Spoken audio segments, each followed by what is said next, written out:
নমস্কার, এনটিভি ফুডে আপনাদের সকলকে স্বাগত। শীতের নতুন ফুলকপি দিয়ে একটা অসাধারণ রেসিপি আজকে আমি আপনাদের সঙ্গে শেয়ার করছি। আজ বানাচ্ছি দই ফুলকপি। কি করে চটজলদি এই অসাধারণ রেসিপি তৈরি করছি চলুন আপনাদের সঙ্গে শেয়ার করি। ফুলকপির এই রেসিপিটি বানানোর জন্য সবার প্রথমে আমি একটি ফ্রেশ ফুলকপি নিয়ে নিয়েছি। এই ফুলকপিটা আমি একটু ছোট ছোট টুকরো করে কেটে নিচ্ছি। ফুলকপির এই বড় বড় ফ্লোরেনগুলো হাত দিয়েই ভেঙে নেওয়া যায়, তারপর এগুলো নাইফের সাহায্যে ছোট ছোট টুকরো করে নিচ্ছি।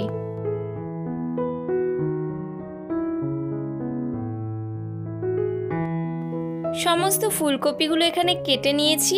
এরপর এগুলো আমি জলে দিয়ে দিচ্ছি, ভালো করে ধুয়ে নেব।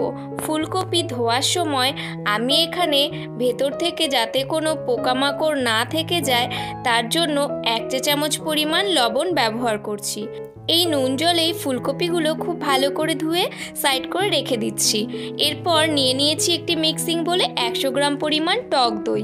এর মধ্যে দিয়ে দিচ্ছি 1 চা চামচ পরিমাণ হলুদ গুঁড়ো, সঙ্গে দিয়ে দিচ্ছি 1 টেবিল চামচ পরিমাণ কাশ্মীরি লঙ্কার গুঁড়ো। এর সঙ্গে দিয়ে দেব 1 চা চামচ পরিমাণ জিরে গুঁড়ো এবং 1 চা চামচ পরিমাণ গরম মশলা গুঁড়ো। সঙ্গে দিয়ে দিচ্ছি 1 চা চামচ পরিমাণ লবণ। স্বাদ অনুযায়ী লবণটা ব্যবহার করবেন। আর এর সঙ্গে স্বাদের ব্যালেন্সের জন্য দিয়ে দিলাম 1 চা চামচ পরিমাণ চিনি। একটা মশলার পেস্ট তৈরি করার জন্য নিয়ে নিয়েছি পেঁয়াজ, আদা, রসুন এবং কাঁচা লঙ্কা। সামান্য জল দিয়ে একটা স্মুথ পেস্ট তৈরি করে নিতে হবে। এবার এই মশলার পেস্টটা আমি দইয়ের মিশ্রণের মধ্যে মিশিয়ে দিচ্ছি। সঙ্গে দিয়ে দিচ্ছি 1 টেবিল চামচ পরিমাণ সর্ষের তেল।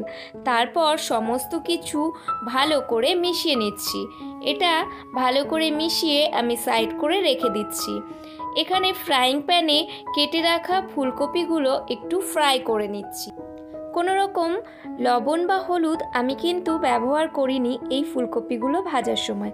একটু হালকা করে এই ফুলকপিগুলো ভেজে আমি তুলে নেব।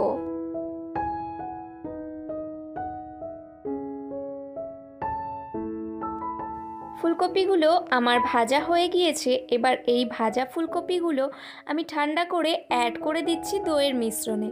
তারপর ভালো করে সমস্ত কিছু আরও একবার মিশিয়ে নেব আর ম্যারিনেট করে রেখে দেব কিছুক্ষণ।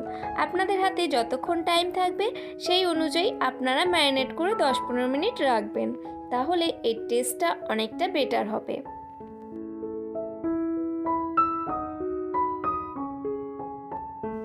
এবার আমি এখানে দিয়ে দিয়েছি 1 টেবিল চামচ তেল আর 1 চা চামচ পরিমাণ ঘি।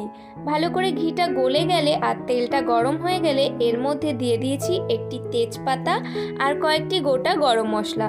গোটা গরম মশলা ব্যবহার করেছি দারচিনি, এলাচ, লবঙ্গ। এরপর যে ফুলকপি ম্যারিনেট করে রেখেছিলাম সেটা এখানে ঢেলে দিচ্ছি। ভালো করে সমস্ত উপকরণ নাড়াচাড়া করে একবার মিশিয়ে নিচ্ছি, খানিকক্ষণ হতে দেব। তারপর আমি এখানে যে বাটিতে এই ফুলকপিগুলো ম্যারিনেট করেছিলাম সেটা ধুয়ে এখানে আমি 1 কাপ পরিমাণ জল ব্যবহার করেছি। আপনারা যদি মনে করেন ফুলকপির টুকরোগুলো একটু বড় আছে তাহলে একটু বেশি জল ব্যবহার করবেন। এরপর ঢাকনা বন্ধ করে হতে দেব যতক্ষণ না ফুলকপিগুলো সেদ্ধ হয়ে যাচ্ছে। ঢাকনা খুলে এবার দেখে নিচ্ছি ফুলকপিগুলো একদম সেদ্ধ হয়ে গিয়েছে আর এর জলটা অনেকটাই কমে এসেছে। এবার ওপর থেকে কিছু কাটা ধনেপাতা আমি ছড়িয়ে দিচ্ছি। ভালো করে মিশিয়ে নিয়ে তারপর এটা আমি পরিবেশন করব। কত সহজেই চটজলদি এই রেসিপিটি হয়ে গেল। চলুন এবার রেসিপিটি সার্ভ করে নেওয়া যাক। এই রেসিপিটি কিন্তু ভাত, রুটি, পরোটা, পোলাও যে কোনো কিছুর সঙ্গেই খাওয়া যেতে পারে। আজকের এই ছোট্ট রেসিপি আপনাদের কেমন লাগলো অবশ্যই আমাকে কমেন্ট করে জানাবেন। আর ভালো লাগলে একটা লাইক করবেন।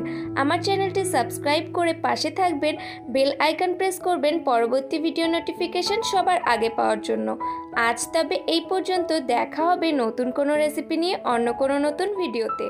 ততদিন সবাই সুস্থ থাকবেন, নিজের খেয়াল রাখবেন আর রেগুলার নিত্য নতুন রান্না করে নতুন নতুন স্বাদের মজা নেবেন।